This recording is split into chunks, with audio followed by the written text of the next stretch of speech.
Good morning, folks. All right, so we're going to be looking at the non-farm payroll employment change. This is the monthly carnival ride that I tell you all to avoid.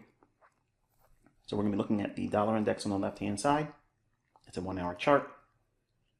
And the euro dollar on the right-hand side, that's an hourly chart. So we'll take this lipstick off. Okay, it's traded down into the levels that I was looking for, traded up into the respective levels on the dollar.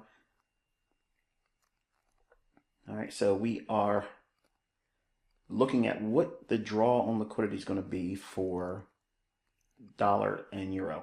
And that's the only extent, I think, for study purposes you would have for watching or observing non-farm payroll, just simply for the purposes of liquidity. So I'm going to map out this volume imbalance here on the dollar, draw that out in time.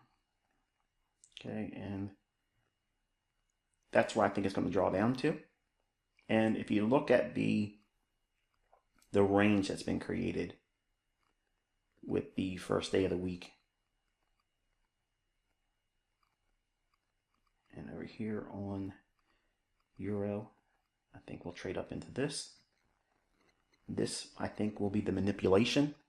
In other words, it should shoot up into that for euro and shoot down into its respective volume imbalance on the dollar index. Now, once it does that, I think it will try to go higher for dollar and go lower for euro. It's unsure to me whether or not it's going to break the dealing range lows on euro at the first trading day of December. The high on the dealing range created on the dollar index, I don't know if it's going to run through that either, but I do believe that's going to act as a draw on liquidity. So the weekly low outside of the dealing range that was created with that wild whipsaw price action move on the Powell first speech that he did on Tuesday, that range is what we're trading inside of. So it makes it a little bit more difficult for trending models for sustained price swings. So you have to look at it from a small scalper and liquidity trader. In other words, you're looking for opposing liquidity and not trying to capture these big extrapolated price moves. You're not trying to win a lottery with your trading. You're just trying to get bread and butter type setups. Now, I'm going to do my best this morning to outline what I believe my concepts illustrate and the logic and the narrative. Now, the narrative here is we've seen the dollar index make a low this week and trade off of that 95.51 level. So we've been bullish all week. I believe that traders that are already long dollar are going to get removed today, and they're going to trade down into that volume imbalance. Once it trades down to that volume imbalance at the 96 big figure, just below it maybe, I believe that they will run back higher than the high that's already formed for today. So in other words, it's going to take out London's high or Friday's at present near-term intraday high. Now, will we continue to run all the way up in through the high that was formed on Tuesday? That I don't know, and I don't care to know, okay? If it were any other day other than non-farm payroll, I would look for that continuation higher on the dollar, and I've been bullish dollar. I've said I haven't abandoned the higher time frame narrative that dollar's bullish, and we're not trying to pick a top. Now, everything what I just said there, we reverse that for euro dollar. All right, and I'm going to highlight the dealing range levels here. We'll put that in dash line that, get a little bit thicker. All right, I'm going to do the same thing for the dealing range low for the week. Here. All right, so that's our dealing range we're trading within. And we'll do the same thing for euro dollar. Dealing range high and dealing range low. All right, so in short, I believe that we're going to drive towards and draw on the high of the dollar and the low of euro.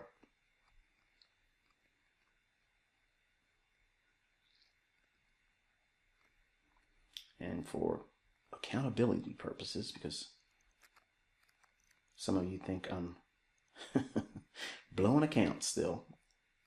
Nothing's been done. I'm doing exactly what I told you to do. Sit still. Don't execute. Just practice. Observe, log, and screen capture things that are noteworthy. All right, so back to the narrative, because I want to talk about that. Narrative is that we don't need that range to break on either euro or dollar. But the bias, okay, is higher dollar, lower euro. And I believe, you can see me here doing the very obvious idea and narrative. It's going down, then draw up towards that level right here. Okay. Now, that's the narrative. That is not the absolute delivery of price. It's going to go to 96.64. Okay, that's not what I'm suggesting here. Can it do it? Yeah. But I'm showing you with euro that I believe is going to go up into that fair value gap in the form of sell side imbalance, buy side inefficiency, and then gravitate towards the dealing range low. So that way, before non-farm payroll even starts its gears turning, that is what I have in mind. Okay, this is what I would expect.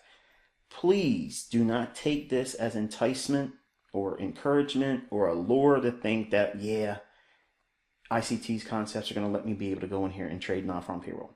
He says not to do it, but really that's a secret password, laced, go do it. That's what I really mean. No, it's not what I mean. I want you to stay away from it, because if I do this every month going forward, you're going to see eventually I get it wrong, because it's just a squirrely type of event where they go in manually and mess it all up. So from an algorithmic stance, that's what I'm looking for. I'm looking for a drop down into that 96 or just below $1, then rally higher, take out the intraday high. Okay, right now the intraday high is formed in London for dollar, and the low is formed on euro in London. I believe that right now dollar should not go higher than it has. I think it'll just quickly reprice lower down into that fair value gap or shaded area on the chart on the left. Okay, so that volume imbalance, that is your discount array. Okay, so the discount array for dollar sets up a run higher after it trades there. So you would have, not that we trade the dollar index, but you would wait for the dollar to trade down there, and then you would look to the euro to go short. Preferably, it would be in its premium array or sell side imbalance, buy side inefficiency. So we would like to see it trading around that best case scenario would be like 113.30 or just above 113.30, thereabouts.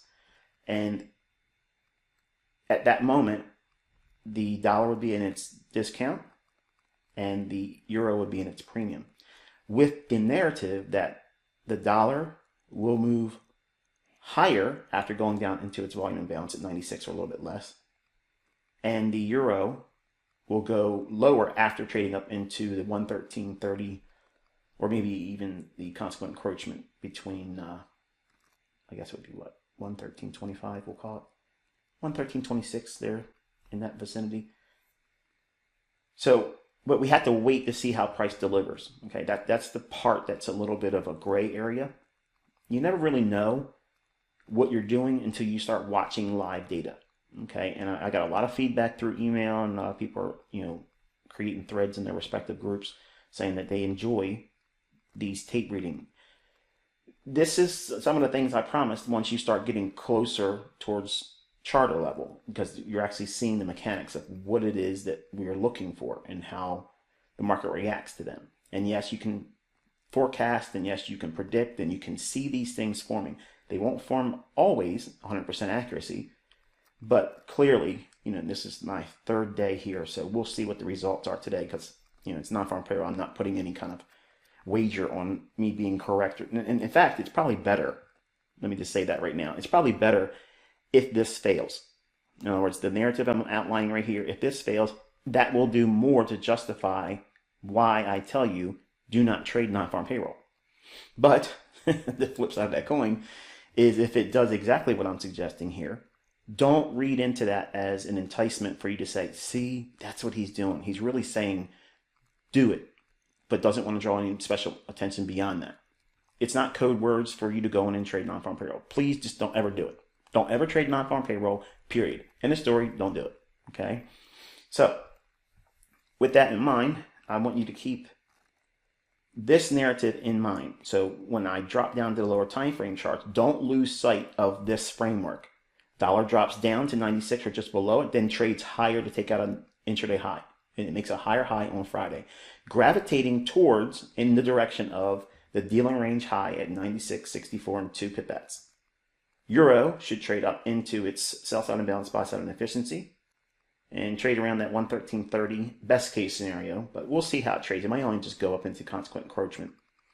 And then sell off, running out the intraday low that was formed in London, then gravitate towards that discount low and dealing range low of 112.35 and 2 pipettes, if my eyes are not failing me. The scenario would be, and narrative would be made void if, now this is important, it's crucial information, if the dollar makes a higher high on non-farm payroll release at 8:30. So if it does that initially and takes out that high, what I just stated here is not a factor for narrative or the basis for a narrative, let's say it that way. In other words, for it to drop down after it makes a higher high, that is not bullish. So we want to leave the low resistance liquidity run signatures that's in play right now on dollar. Notice that we have the London high and the lower short-term high we're at right now. So I'm going to drop down into a lower time frame 30-minute chart. Look for some refinement in the levels. Euro looks, it could be reduced. I can reduce the the fair value gap on Euro can be one of two things. I like the range that's in right now. You know, the shaded area I put on the right chart. So I like it running just above that 113.30 level, but just for the purposes of just refinement, you know, that right there is enough. Okay, so it can trade up into that level right there, that fair value gap, but just know that it could trade based on the hourly chart. You could trade as much as the 113.30, maybe 32, 33-ish. Because there's a small little imbalance above the one I'm showing here on the 30-minute chart.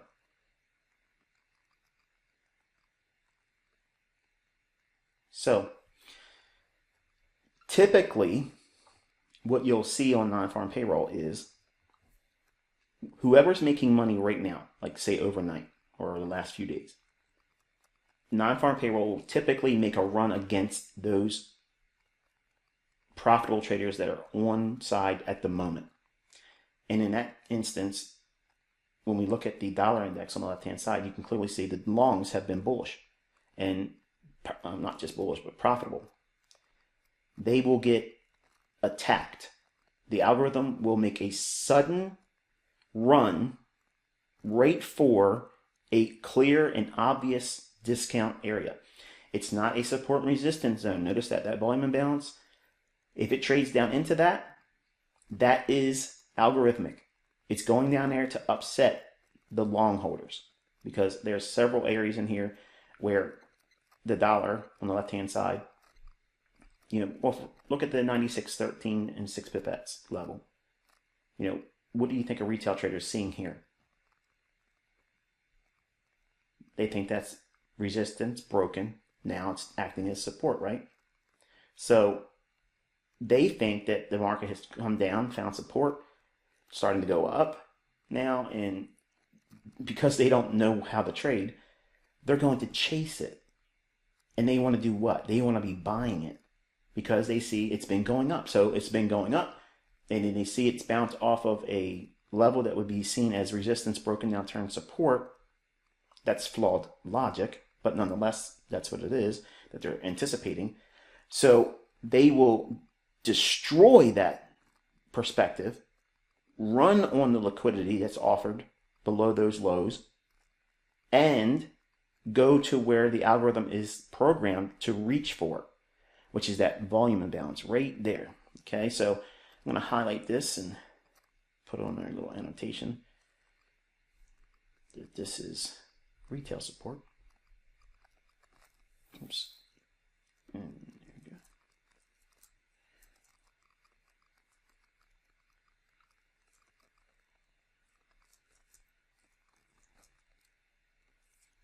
There we go. And make it, oh, gotta make it darker. Sorry. All right, and we'll make it bold. Make it bigger.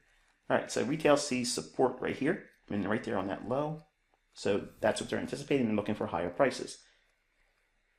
The reverse would be seen and expected with the euro dollar. So if support's being perceived in price action for the dollar, the opposite would be seen on euro. So we would expect resistance to be offered here, but I'm going to just label it as the buy stops on short holders.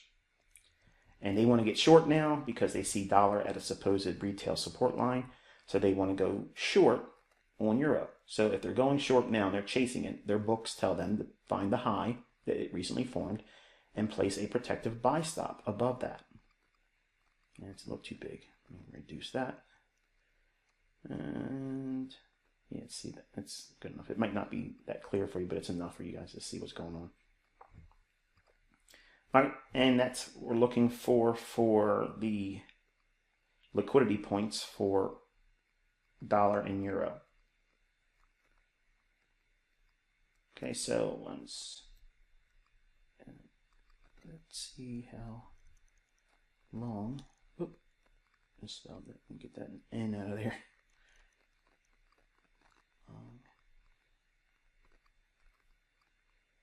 All right. Nope, I can't see it. No, here we go. We have non-farm payroll releasing. Put this where you guys can see it. Already, right away, euro has ran up into and above. It went to that 113.30 level.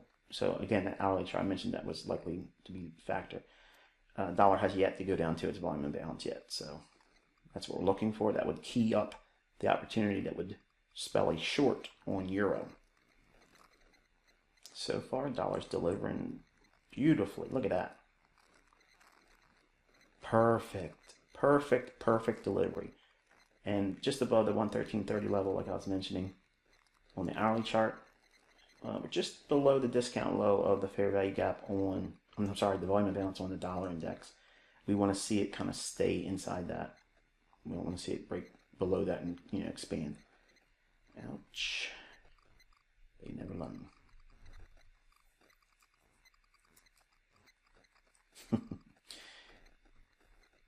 Just because I like to add that little bit of a sting and twist the blade. All right, so we've come off the discount low on the dollar index volume imbalance. Just like magic.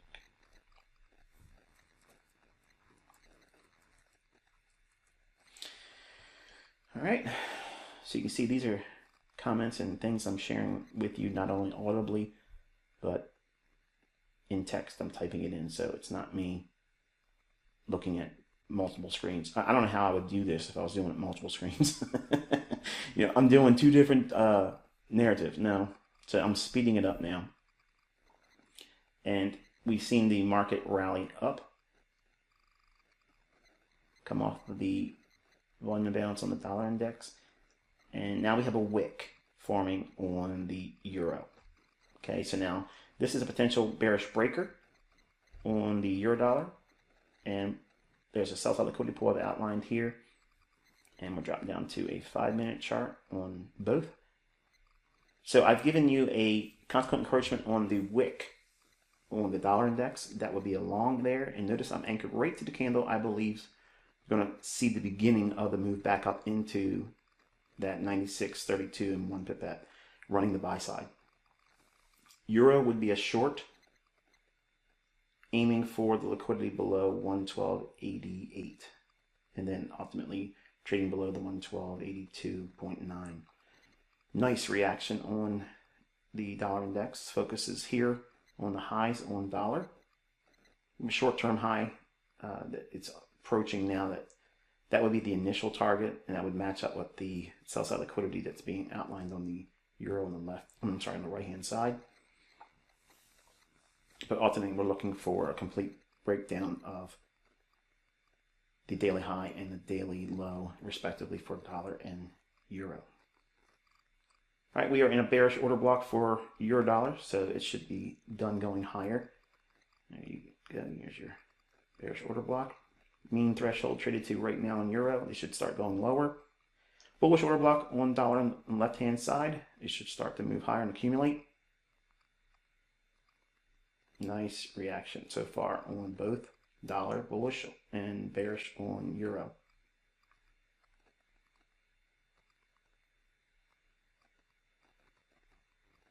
All right, so it's been more than 30 minutes since the non-farm payroll numbers have been released on the market,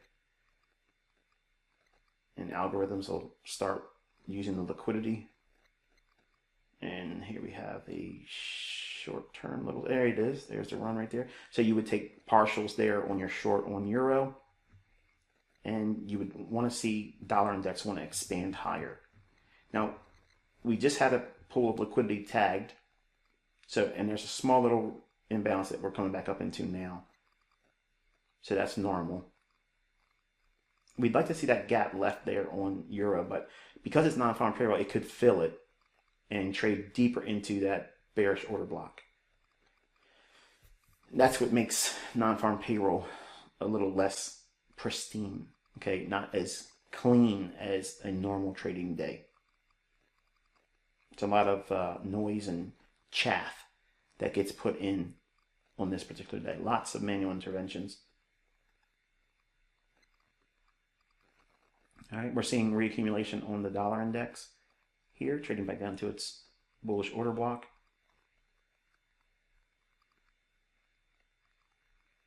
And we're approaching an hour mark, and typically after an hour non-farm payrolls release, there's usually like this period of quietness and time distortion kicks in. So it can be a little muddy, but then the last bit of the morning move will form. And right now we're looking for that run into the 96.32 for buy stops on dollar, and we're looking for 12.82 to get blown out on euro dollar.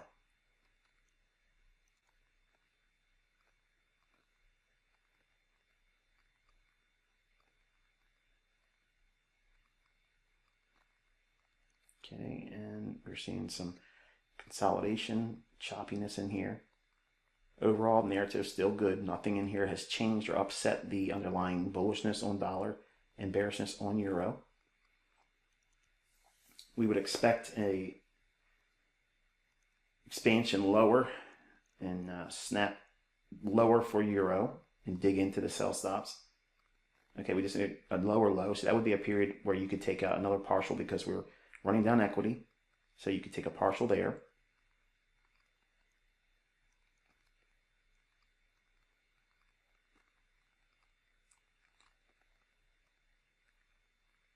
And remember that premium high on the dealing range for the week. That's where we're drawing up to on the dollar. Small little retracement on euro dollar. That would be a sell right there. And you would use the rejection block at around the 113 big figure as a stop. And all the commentary I'm trying to give you, I'm trying to read it also, so it's not easy to it's not easy to do these and set them up narrative wise. And then when the charts, there we go, nice drive down lower. So there's your delivery on both the buy stops on dollar and sell stops on euro dollar. Hopefully this has been insightful. Again, do not use it as an enticement to trade non-farm payroll.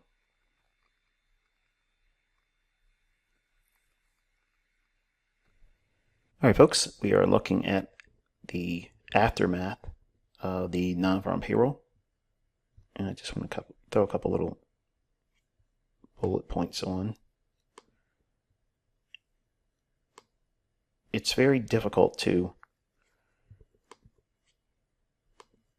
watch the price as it's delivering, then anticipate what you're probably thinking, questioning, what concerns you may have, and also me trying to take your attention to the things that are most salient, most important at the time. So I don't think I did a good enough job as I was looking at the playback for the video that I'm showing, obviously the commentary and mapping it all out before it happens. I didn't do a good job of telling you where the entry is down here on the dollar and the entry up here. So you see me real quick because the video gets sped up, but I do this where I'm taking the wick here, or the tail, and I'm measuring where the 50% is, where it is consequent encroachment. Okay, and that's why I dropped that line there. So when the market creates that run down into it here, that's where it should stop. Now it goes through it a little bit, and that's okay, it's permissible. But the next candle, that's where you would enter. If you're not entering right there on that run into it, that's where you would enter on consequent encroachment. Now, the reason why you would do that, and why I teach you the gap in the wicks is being referred to by the algorithm. The market has already done what here? It's trading down into that volume imbalance that's on the hourly chart. So it's already traded down into its discount array, then came off of it sharply and closed this candle right there. The next candle opens, trades down into consequent encroachment, which is the midpoint of that tail. Once it does that, that's where you would be buying with the narrative that I outlined before non-farm payroll even hit the market.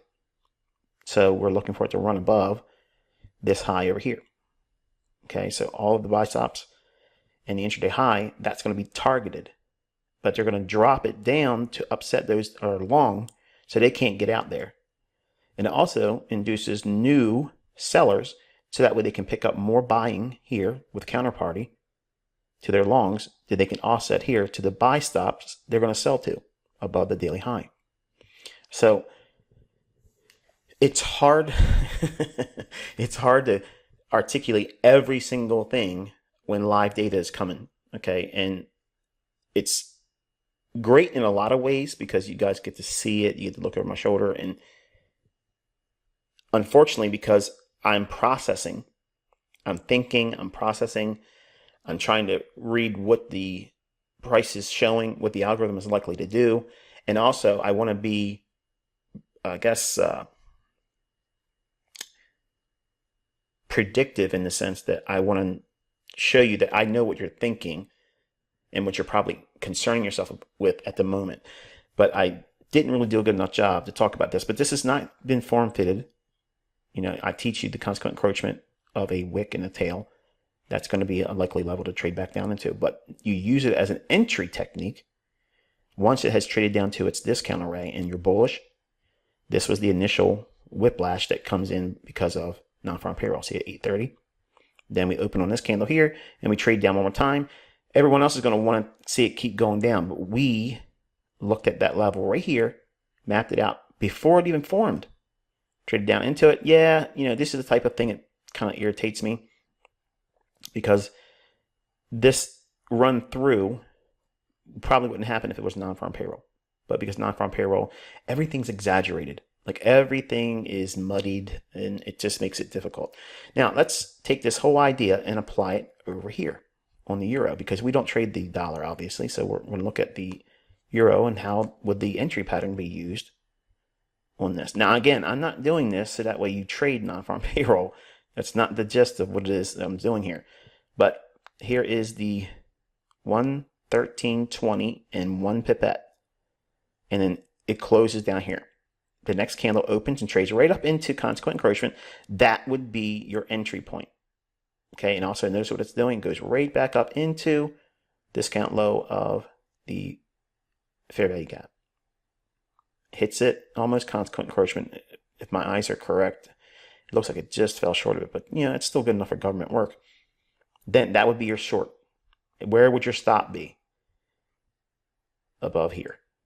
Oh, that's too big of a stop. Well, that's what you're going to need on a day like this. It can pass through this one more time because of the nature of that day. Non-farm payroll flies against the normalcy of the markets. It just does things that are just uncharacteristic, which is why probabilities are much lower. Despite me showing you that we can outline it, define it, and frame an idea, it doesn't mean go in here and start trading it.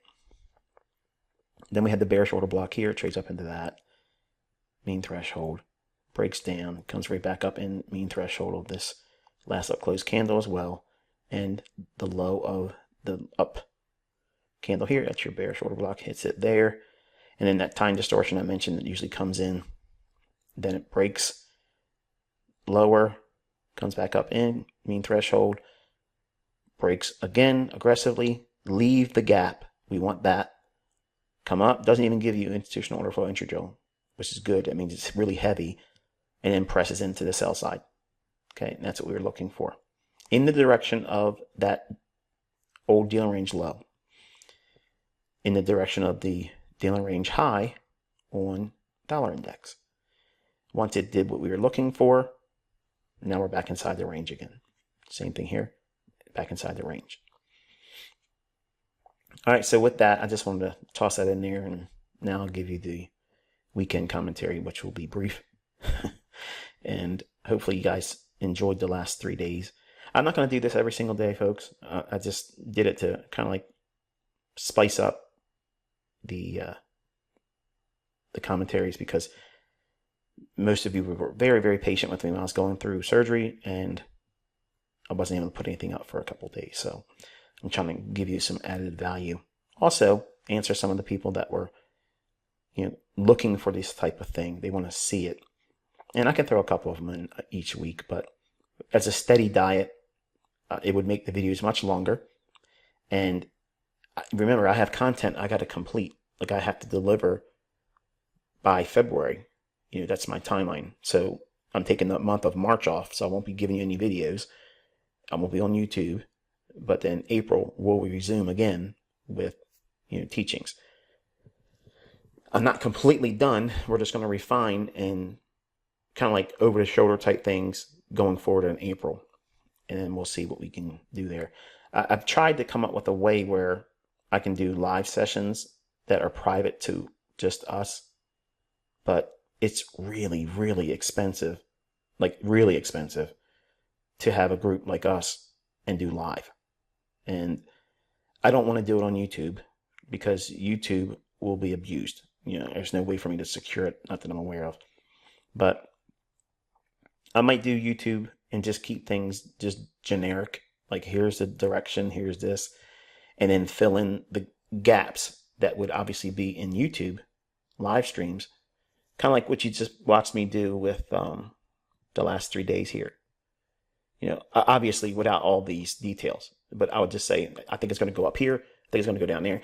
Which is kind of like if you're going to be doing like a signal service. You do not want to be doing this. Like mapping out where the consequent encroachment is and then using that as an entry. Like, that's high-end stuff. You might look at it as like, oh, whatever. But that's high-end. Like, this is interbank level. That's an entry technique used by interbank traders. You don't see that in books. You don't see that in no other educator talks about that.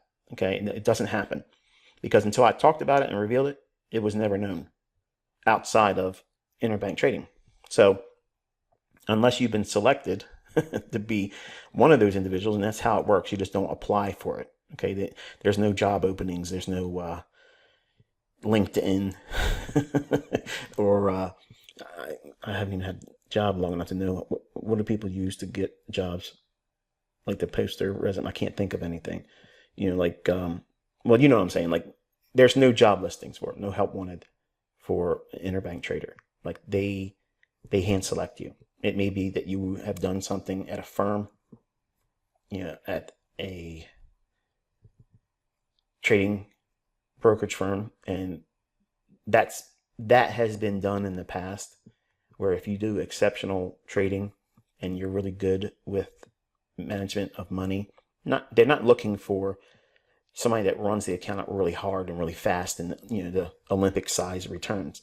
What they're looking for is impeccable risk management, placement of entry, stop management, not a lot of trading, very methodical. Those people through brokerage firms can be scouted, and I'm not suggesting that you would be selected that way, but it has been selected in the past like that. But usually you're a standout person, some way, shape, or form. You're set apart, and if they're interested in you, they will obviously make it known. But if not, then it is what it is. You can't draw attention to yourself any other way to say, hey, come use me. It doesn't work like that. So, and some of you in here just deny that that's even a real thing, and that's fine. Whatever.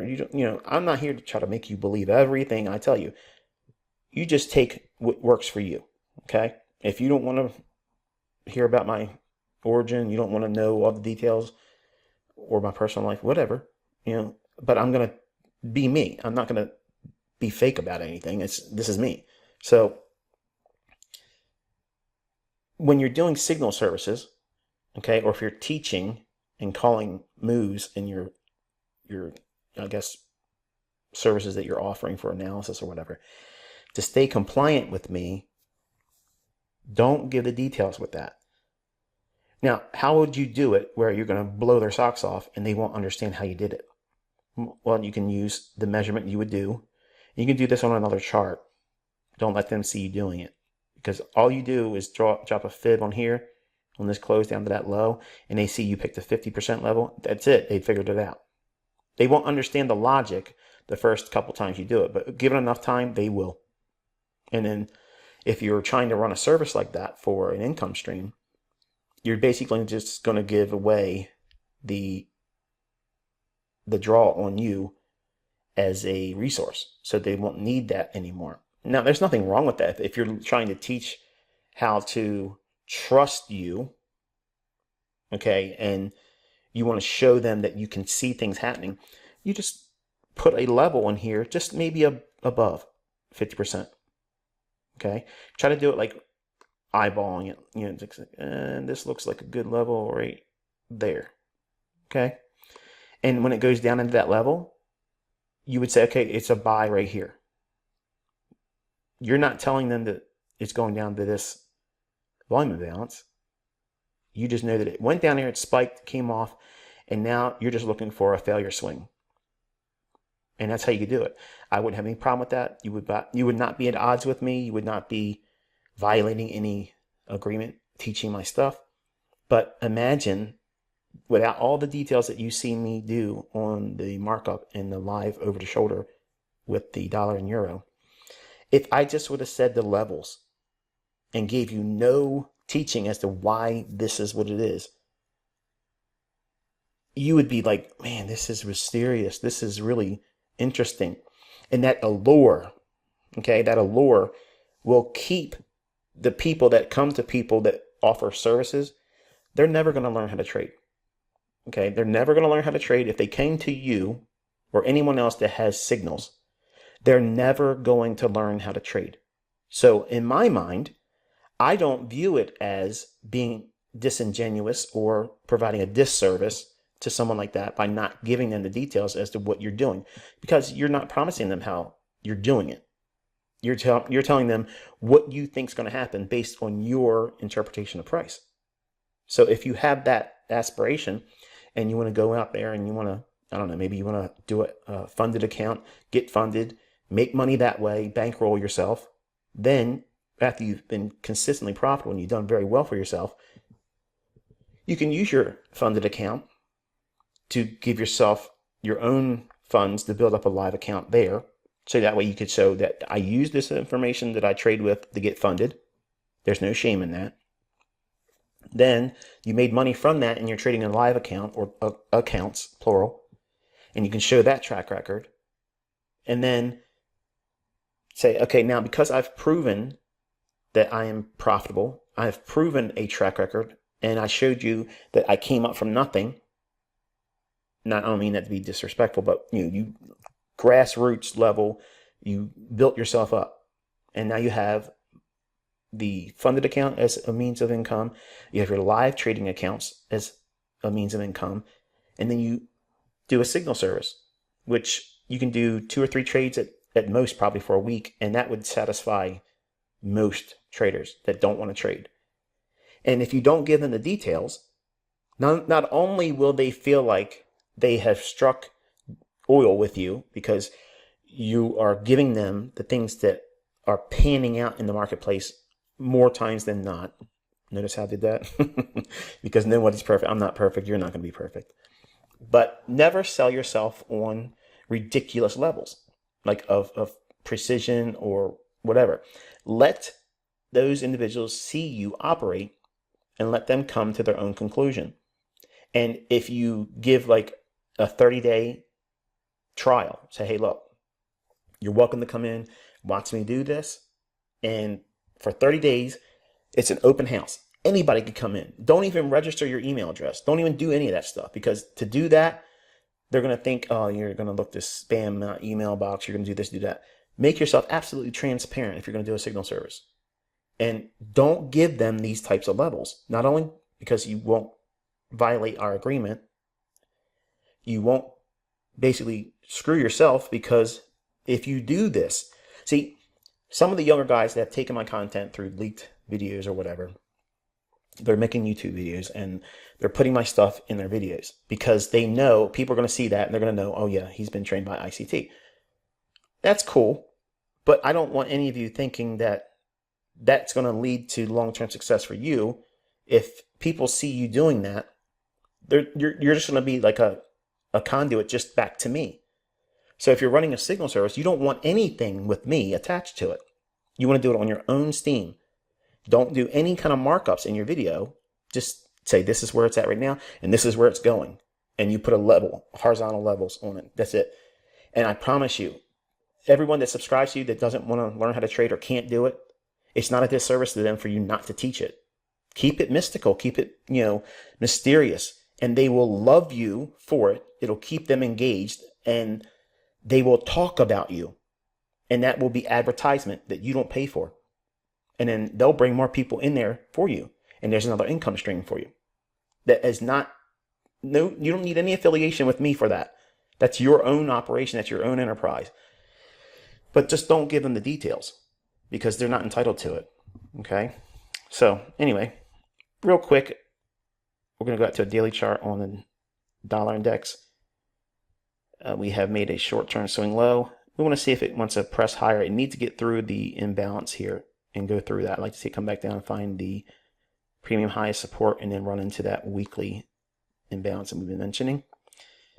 And on euro, I promised it would be real brief. There's not a lot of detail in here. Euro, we want to see it again, try to make an attempt to get down into here next week. That's what I'd like to see. If we take out this candle's high, we're going to look to trade into here, and everything I just outlined on dollar will not likely happen. But we're looking for continuation on euro going lower. And on cable,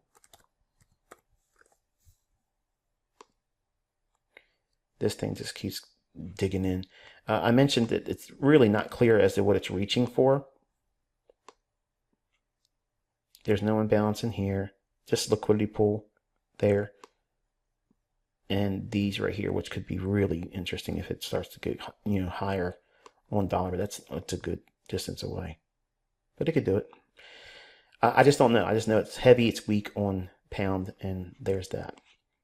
And last bit of business. NASDAQ. I mentioned the other day on the video, there was an objective that if it got really, really overzealous on the downside, this would be like the best case scenario. And it looks like it might even do it today. Good grief.